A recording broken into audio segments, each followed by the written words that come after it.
எல்லோருக்கும் வணக்கம். இன்றைக்கு நம்ம இந்த பதிவில் கேட்டதை அருளும் முருகன் மந்திரம் பார்க்கலாம் வாங்க.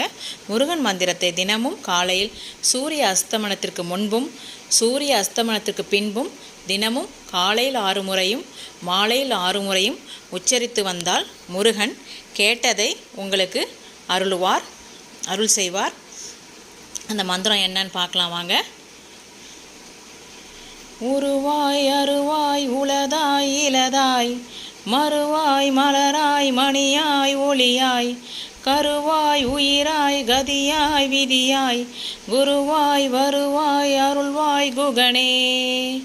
இந்த பாடலை நீங்கள் தினமும் காலையிலும் மாலையிலும் காலையில் 6 முறை மாலையில் 6 முறை நீங்கள் பாராயணம் செய்துட்டு வந்தால் உங்களுக்கு செல்வ வளம் அதிகரிக்கும். உங்களுடைய பிரச்சனைகள் எல்லாம் ஒரு தீர்வு முருகன் அருள்வார். நன்றி, வணக்கம்.